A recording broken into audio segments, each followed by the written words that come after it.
Maraming beses na din kasi ang China na gumawa ng mga aksyon sa South China Sea na kontra sa mga polisiya ng Pilipinas. Mula sa pagharang sa mga resupply boat natin na maghahatid lang ng supply sa ating mga sundalo, sa kinakalawang nating barko na BRP Sierra Madre na nakahimpil sa Ayungin Shoal, pagbomba ng tubig sa ating mga Coast Guard, pagbangga nila sa ating mga barko hanggang sa tila pangasar nila sa ating mga simpleng mangingisda na kanilang nakakasalubong sa laot at kung ano-ano pa. Pero mga utol, no? Sa totoo lamang, yung ginagawa na yan ng China, talagang yung mga Pinoy, alam kong galit na galit na. Kaya lang, ang mandato kasi sa ating Philippine Coast Guard, sa BFAR, parang kung daw nagkakamali, maximum tolerance. Kumbaga hahayaan natin sila hanggat kaya natin. Ang inaantay siguro ng Philippine government yung gumawa ng violenteng atake itong China o China Coast Guard, kung ano pa man, o yung China Navy nila. Nang sa ganun, ma-invoke, kasi sinabi na rin ng Amerika kapag umatake kayo, inatake nyo ang Pilipinas sa kahit anong paraan, yung vessel, yung kung ano pa man, may invoke ang Mutual Defense Treaty. At yun na yung maghuhudyat ng gera. Atakihan na to talaga. Mga karunungan, kaalaman, teorya, kasaysayan, hiwaga at mga bagong tuklas. Alamin natin. Totoo naman mga utol na talagang palala na ng palala ang sitwasyon o mga sigalot sa iba't ibang panig ng mundo. May gera na sa Middle East na naman, sa Russia-Ukraine, at nag-aalboroto na itong North Korea, at wag na nating kalilimutan itong nangyayari dito sa ating rehiyon, dito sa Indo-Pacific, partikular sa South China Sea. So, totoo nga ba ito? Ang World War III nga ba ay hindi na mapipigilan? Ayan grabe, World War III sa West Philippine Sea, posibleng mangyari ngayong 2024 na nakakatakot. Mula ito ay Isa-Isayang Pinoy, pakisubscribe siya, pakilike na rin yung video mga utol game na alamin na natin to. Nagpakita na ng mga senyales ng mas lalo pang tumatas na tensyon sa South China Sea sa pagitan pa rin ng Pilipinas at ng bansang China. Ito'y bunga pa rin ng hindi matapos-tapos na iringan at agawan ng teritoryo sa bahaging iyon ng karagatan. Hindi pa din natatapos ang China sa kanilang ginagawang tila pambubuli at marami na ang nakakapansin na mas nagiging agresibo sila sa kanilang mga ikinikilos habang dumaraan ang mga araw, buwan at taon.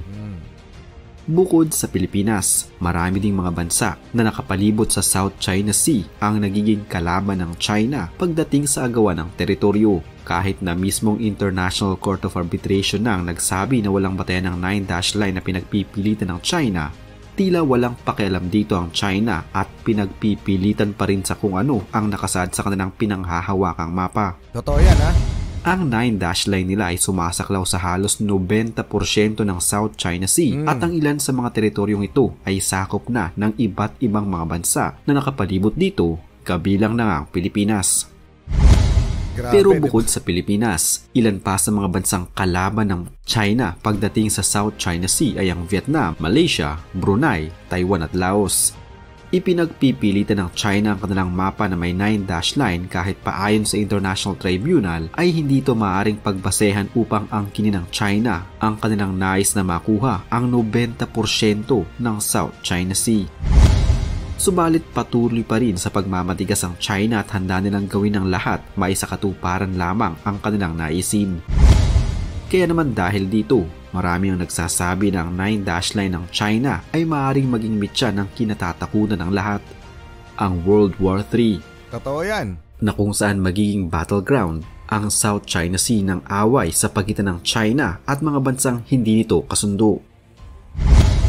Dahil totoo yan mga utol, kung hindi ito titigil ang China, malamang magiging mitya talaga ito. Sinabi ko na ito noon pa, nung simulan kong gawa ng reaction video yung mga tungkol sa nangyayari dito sa ating kapuluan, doon sa West Philippine Sea sa South China Sea.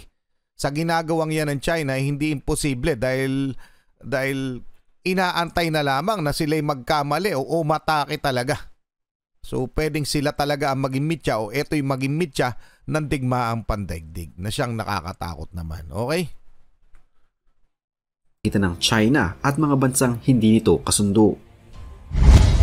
Dahil sa araw-araw ay palala na ng palala ang ginagawa ng China, may mga nagsasabing eksperto napapalapit na ang gyerang pag-uusapan ngayong taon at malaki ang posibilidad na mangyayari ito ngayong 2024. Tulad ng kasalukuyang nangyayaring gulo ngayon sa pagitan ng Israel at Palestine na kung saan damay na ang maraming mga bansa at grupo, malaki umano ang posibilidad na ganito din ang mangyayari sa South China Sea ngayong taon. Tulad ng ibang mga nagiging dahilan ng isang kaguluhan sa pagitan ng mga bansa, walang kahit na sino mang bansa ang makakatiis na patuloy silang ibubuli tulad na lamang ng kaso ng China ngayon sa ginagawang pambubuli nila sa mga bansang nasa paligid ng South China Sea, kabilang na nga dito ang Pilipinas. Kahit naman ata ang pinakamabait na taong nilalang ng Diyos sa mundo ay may hangganan din at nauubos ang pasensya. Sabi nga sa pelikula ni The King Fernando Poe Jr., puno na ang salop, dapat nang kalusin. Pinuno mo na salop, Judge. Malapit na kitang kalusin. Dahil sa patuloy na pambubuli ng China, malamang ay malaki ang tsansa na mag-ibang ihip ng hangin para sa Pilipinas at magsasagawa na tayo ng mga aksyon na maghuhudyat sa pagsisimula ng mas malaking kaguluhan sa West Philippine Sea. Maraming beses na din kasi ang China na gumawa ng mga aksyon sa South China Sea na kontra sa mga polisiya ng Pilipinas. Mula sa pagharang sa mga resupply boat natin na maghahatid lang ng supply sa ating mga sundalo, sa kinakalawang nating barko na BRP Sierra Madre na nakahimpil sa Ayungin Shoal, pagbomba ng tubig sa ating mga Coast Guard, pagbangga nila sa ating mga barko hanggang sa tila pangasar nila sa ating mga simpleng mangingisda na kanilang nakakasalubong sa laot at kung ano-ano pa. Pero mga utol, no?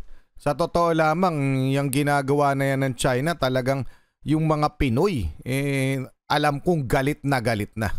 Kaya lang, ang mandato kasi sa ating Philippine Coast Guard, sa BFAR, parang kung daw nagkakamali, maximum tolerance. Kumbaga hahayaan natin sila hanggat kaya natin. Ang inaantay siguro ng Philippine government yung gumawa ng violenteng atake etong China o China Coast Guard, kung ano pa man, o yung China Navy nila. Nang sa ganun, ma-invoke, kasi sinabi na rin ng Amerika kapag umatake kayo, inatake nyo ang Pilipinas sa kahit anong paraan, yung vessel, yung kung ano pa man, may invoke ang Mutual Defense Treaty. At yun na yung maghuhudyat ng gera, atakihan na to talaga. Pero yung tayo, ang umatake sa China, hindi po natin gagawin. Pero hanggang kailan tayo magtitiis sa ginagawa ng China? Alam natin yan lahat. Hanggang kailan? 'Di ba mga utol? Yun yung tanong Yun yung tanong ng buong bayan, palagay ko. So ano sa palagay nyo? Hanggang saan to mang ahantong? Ngayon, nagpaplano na naman itong China na magtayo ng artificial island di umano. So paano yun? Paano yung pipigilan ng Pilipinas? Itataboy ba natin sila sa mga kanilang gagawin? Yung construction ba nila pipigilan natin? Tayo yung ginagano nila Anong sa palagay nyo mga utol? Anong magiging hakbang ng gobyerno natin kung sakali magtatayo na naman ng artificial island etong China sa ating teritoryo? Napakalaking tanong, di ba? Ano ang gagawing hakbang ng ating gobyerno? Magsusumbong? Magpapadala ng diplomatic protest? O talagang pepersahin ng pigilan? I-comment ang inyong opinion. Tuloy muna natin. Ang lahat ng mga ito ay sinalo ng ating bansa at tinanggap nang hindi tayo gumaganti ng malala. Pero kung magpapatuloy pa rin ito hanggang sa ngayong taon, ibang usapan na ito para sa Pilipinas. At tila ito ang hinihintay ng China, ang mapikon tayo at umatake. Yun talaga, tol. Yun talaga. Kampante ang Pilipinas na maraming mga bansa ang sasaklolo sa atin, kabilang na dito ang Estados Unidos na kinikilalang pinakamalakas na bansa sa buong mundo. Sasaklolo sila dahil na din sa Mutual Defense Treaty sa pagitan nila at ng ating bansa. Bukod sa Pilipinas, ilan din sa mga bansa sa Southeast Asia ang tiyak na sasabay sa kaguluhan upang kahit paano'y makabawi din sila sa China. Tulad kasi natin, ang bansang Vietnam, Malaysia, Brunei at Laos ay nakikipag-away din sa China dahil pa rin sa mga teritoryo sa South China Sea. Tiyak na iti-take advantage nila ang pagkakataon na iyon upang makabawi sa ginagawang pambubuli ng China sa kanila at para na rin ipagtanggol ang kanilang karapatan at teritoryo sa South China Sea. Bukod sa mga bansang ito, isa din sa mga maaaring pagsimula ng kaguluhan sa South China Sea ay ang bansang Taiwan na kalaban din ngayon ng China. Doon talaga mga utol, yan talaga yung malaking posibilidad. Pag inatake ng China, itong Taiwan. Anyway mga utol, tingnan muna natin, no?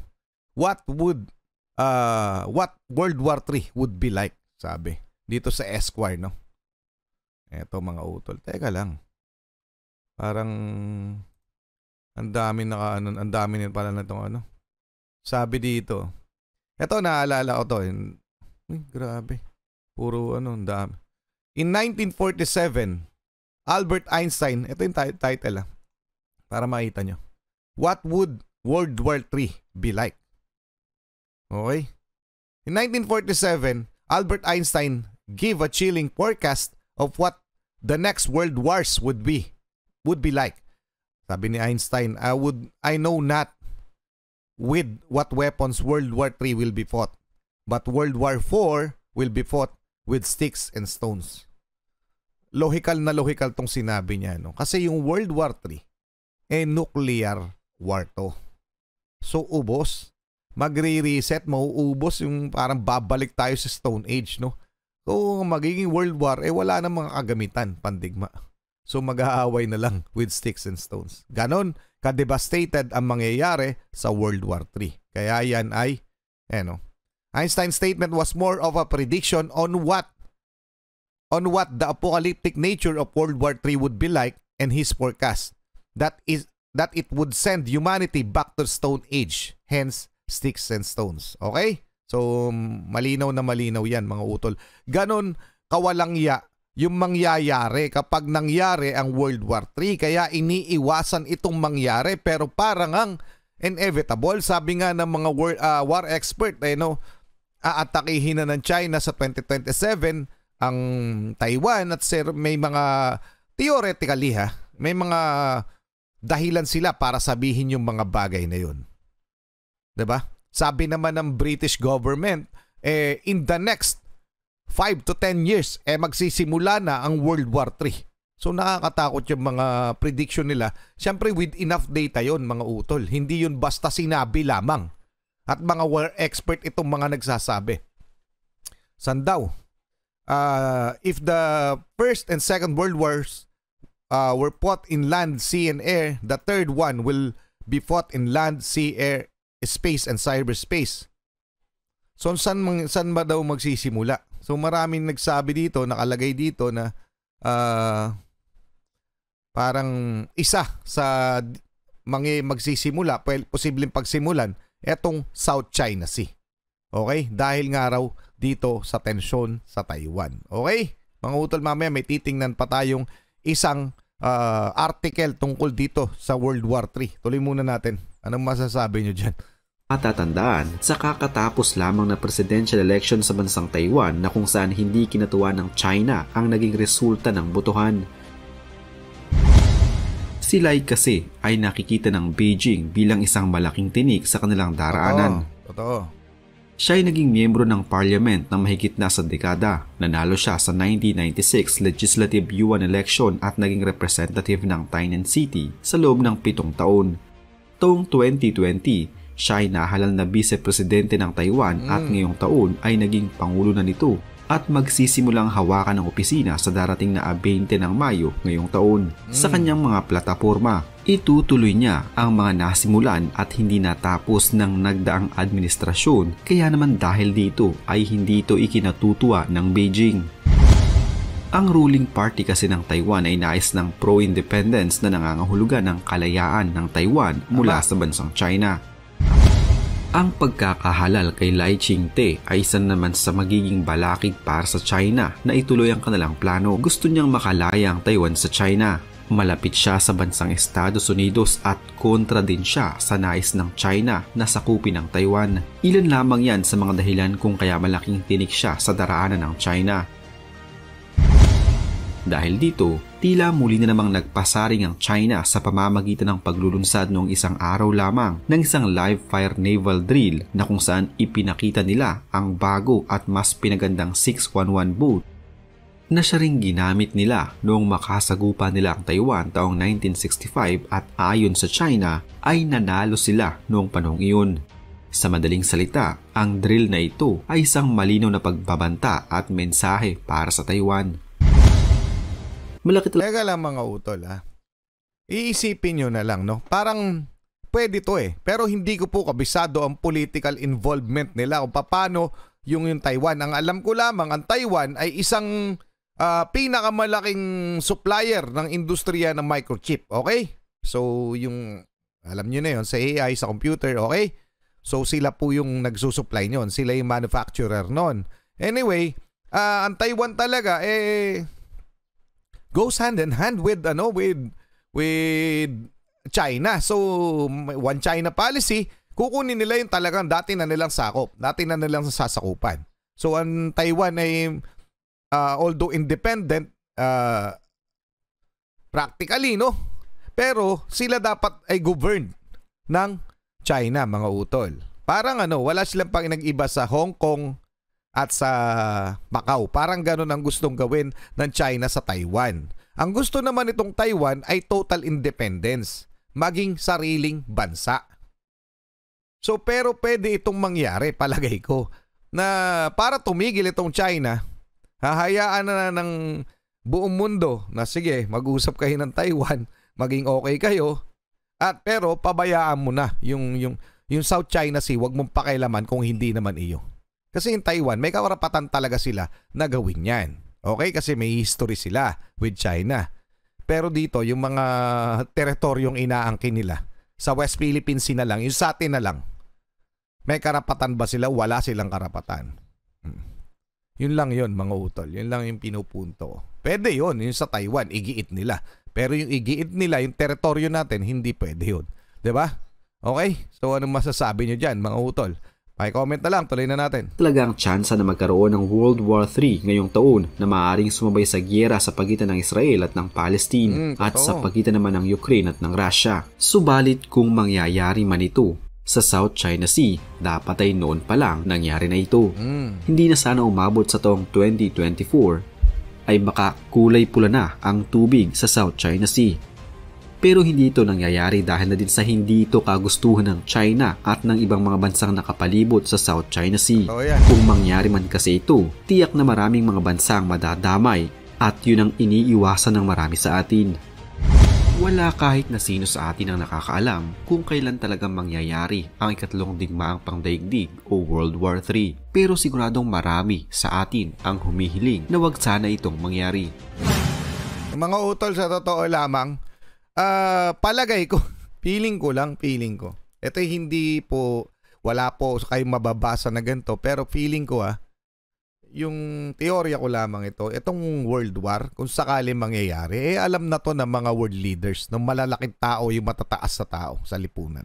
Sa mundo Feeling ko alam na nila kung kailan to sisimulan o kailan to dapat mangyari. Pero marami ng mga prediction, hindi prediction mga prediction, although prediction na mga kumpleto sila sa data. Itong araw, Taiwan ay sasakupin ng China ng 2027 kasi sa year na daw na yun, handa na ang China para sa Amerika. Pero habang nag-uusap pa sila, yung mga bansa na yan, may pag-asa pa. Kasi ang China naman hindi rin naman handa i-sustain yung gera. Talagang kawawa rin sila, mauubos ang kanilang kabuhayan o kanilang kayamanan kapag nag-engage sila sa gerang ito. So yung mga leaders na lang natin ang aasahan natin kung ano pa man ang mangyayari sa bansang ito, sa mundo. Sabi, etong gusto ko i-share sa inyo mula to sa modern diplomacy Why is NATO preparing for World War III? NATO yung North Atlantic Treaty Organization na kinabibilangan ng United States of America. Nagpe-prepare na sila, yung NATO naghahanda na yan para sa gera, mga utol. So hindi ko nababasahin, pero bakit nga ba? Napakahaba nito, pero talaga naghahanda na po sa World War III etong NATO, yung pinakamalakas na military alliance sa buong mundo. So anong masasabi nyo dyan? So hindi pa nga mangyayari ngayong 2024, pero sabi ng mga ilan, next 5 to 10 years, pwede na mangyari. Comment na lang ang inyong opinion. Sana'y wag mangyari. Maraming salamat sa iyo, Kasaysayang Pinoy. Maraming salamat. Muli ako sa Target Achilles in behalf of the Real South Pie Production. Ako ay nagpapasalamat sa walang sawa niyo pagsuporta. Kayo mag-iingat, keep safe, God bless, at saludo po ako sa inyo lahat. Maraming salamat po.